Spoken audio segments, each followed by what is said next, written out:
So let's see our next question. We have to find dy over dx of each of the functions expressed in the parametric form in the exercises from 44 to 48. Okay. So जो भी हमारे पास questions दिए होंगे 44 to 48 वो सारे के सारे functions हमारे पास parametric form में दिए होंगे और उसका इस्तेमाल करके हम लोगों को dy over dx की वैल्यूज़ को फाइंड करना है. ओके. सो ध्यान से देखिए, जो हमारे पास क्वेश्चन नंबर 44 है उसके अंदर हमें x एक फंक्शन दिया हुआ है पैरामीटर t के अंदर एंड सिमिलरली y भी हमारे पास एक फंक्शन दिया हुआ है पैरामीटर t के अंदर. ओके. तो हमें फाइंड करना पड़ेगा पहले dx over dt एंड हमें फाइंड करना पड़ेगा उसके बाद dy over dt and then by using these two values हमें फाइंड करना पड़ेगा dy over dx की वैल्यू को. ओके. सो ध्यान से देखिए यहाँ पे आपके पास यहाँ पे क्या क्या चीज़ें हैं. तो आपके पास लिखा हुआ है वी हैव वॉट x का फंक्शन है आपके पास जो कि t में है, तो ये हो जाएगा x is equals to t and then plus में 1/t एंड y का ये फंक्शन है आपके पास, तो ये हो जाएगा y is equals to t and then minus में आपके पास लिखा हुआ है 1/t. ओके. नाउ आपको इसको डिफरेंशिएट करना है with respect to the parameter and हमें फाइंड करना है dx ओवर dt को एंड हमें फाइंड करना है dy ओवर dt को भी. ओके. तो हम यहाँ लिखने वाले हैं differentiating both sides with respect to what, with respect to the parameter. जो भी यहाँ पे पैरामीटर था आपके पास उसके रिस्पेक्ट में आपको करना है. पैरामीटर था आपके पास यहाँ पे t, तो हमने लिख दिया यहाँ पे with respect to t. Now ये आपके पास हो जाएगा डिफरेंशिएशन आपका बोथ साइड अप्लाई हो जाएगा. सो ये आपको दे देगा d/dt of this x is equals to d/dt of this complete function यानी कि t प्लस में 1/t. ओके. एंड यहाँ पे आपके पास ऑब्टेन हो जाएगा d/dt of this y is equals to d/dt of what this complete function यानी कि t माइनस में 1/t. ओके.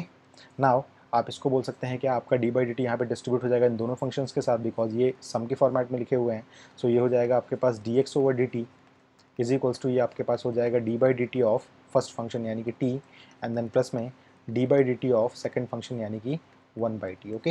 एंड आप यहाँ बोल सकते हैं dy ओवर dt जो आपके पास ऑब्टेन होके आएगा, dy ओवर dt है यहाँ पे. ओके. वो आपके पास आएगा d/dt of this first function यानी कि t एंड देन माइनस में d/dt of what this second function यानी कि 1/t. नाउ ध्यान से देखिए, आपको पता है आपने 11th क्लास में भी इस चीज़ को पढ़ा हुआ था कि जब कभी भी आप लोगों के पास लेट से आता है डिफरेंशिएशन करना 1 में x की कोई सी भी पावर, आप अगर मैं बोलूँ आपसे कि d/dx आपको करना है 1 में x की किसी भी पावर को लेट से n को, तो आपको पता है इसका शॉर्टकट क्या होता है आपके पास, माइनस में आप लिखे जो पावर यहाँ लिखी हुई है वो and then divided by x raise to the power आपके पास हो जाएगा पावर +1. ओके. इसका शॉर्टकट था आपके पास जो आपने 11th क्लास में सीखा हुआ था. नहीं भी सीखा तो कोई बात नहीं, आप इसको लिख सकते हैं वैसे ऐसे x raise to power -n और इसको अगर आपको डिफरेंशिएट करना है विद रिस्पेक्ट टू x तो इसका आंसर क्या हो जाएगा, इसका आंसर हो जाएगा माइनस में n इंटू में x raise to the power -n -1. आप इसको बोल सकते हैं ऐसे भी -n इंटू में x raise to the power minus अगर आप कॉमन लेंगे तो ये हो जाएगा आपके पास n+1 और आपको पता है कोई भी चीज़ माइनस में तो नीचे आगे बन जाएगी पॉजिटिव की. सो ये हो जाएगा माइनस में n अपॉन में what x raise to the power n+1. So इससे हमने क्या रिजल्ट ड्राइव किया था वहाँ पे, हमने कहा था कि 1/x का डिफरेंशिएशन जो आपके पास होगा वो होगा -1/x². हमने कहा था कि 1/x² का डिफरेंशिएशन जो आपके पास होगा वो होगा -2/x³. आपने क्या किया, आपने यहाँ पे इस जो पावर लिखी थी यहाँ पे वो लिख दी माइनस में यहाँ पे एंड देन इस पावर को एक इंक्रीज करके यहाँ लिख दिया. ओके. सो यहाँ देखिए ये चीज़ अप्लाई हो सकती है. तो हम इस चीज़ को बोल सकते हैं dx over dt and then d/dt of t आपके पास हो जाएगा 1 प्लस में d/dt ऑफ 1/t आपके पास क्या हो जाएगा, तो उसको आप यूज़ कर सकते हैं इस तरीके से.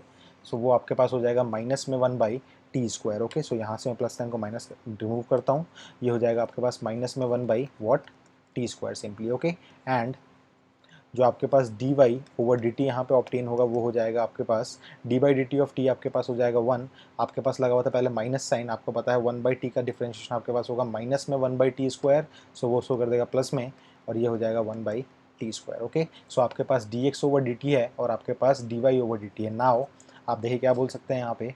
सो हमने बोला यहाँ पे नाउ जो एक्चुअल में आपके पास dy ओवर dx ऑब्टेन होके आता है उसको आप बोल सकते हैं dy by dt and then divided by dx by dt. Okay. So आप लोगों को मेनली इन दोनों जो एक्सप्रेशंस आपके पास आई हैं उन दोनों को आपको डिवाइड करना है. सो ऊपर आप लिखेंगे dy ओवर dt यानी कि ये वाली पूरी चीज़. ओके. सो ये आपके पास हो जाएगा 1 प्लस में 1/t² and then divided by जो आपके पास dx बाई dt आया है वो आया है 1 माइनस में 1/t². आप चाहें तो इसका एलसीएम ले सकते हैं, इसका एलसीएम आपके पास आएगा t².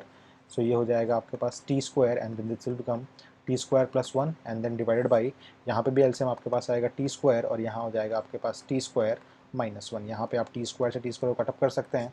सो यहाँ पे टी स्क्वायर से टी स्क्वायर हो जाएगा कैंसिल आउट, आपके पास जो चीज़ ऑप्टेन होके आएगी वो क्या आ जाएगा, तो आप बोल सकते हैं dy/dx जो आपके पास ऑप्टेन होके आया है वो आया है T square plus 1 and then divided by what, T square -1। तो आप लोगों ने इस पैरामीट्रिक डिफरेंशिएशन का इस्तेमाल करके इन दोनों फंक्शंस को जो कि पैरामीटर टी में थे डिफरेंशिएट कर लिया और वहाँ से आप लोगों ने dy/dx की एक्सप्रेशन को भी फाइंड कर लिया। ओके, सवाल में आपसे यही बोल सकता है कि आप लोगों को dx/dy भी निकालना आ सकता है। ओके, सो आप लोग dx/dy कैसे निकालेंगे, dx/dy के लिए आप लोग यहाँ लिख देंगे dx/dt and then divided by dy/dt। Okay, so ये इस क्वेश्चन का रिक्वायर्ड सॉल्यूशन है। आई विल सजेस्ट कि इसको आप लोग एक बार एनालाइज कर लें। ओके।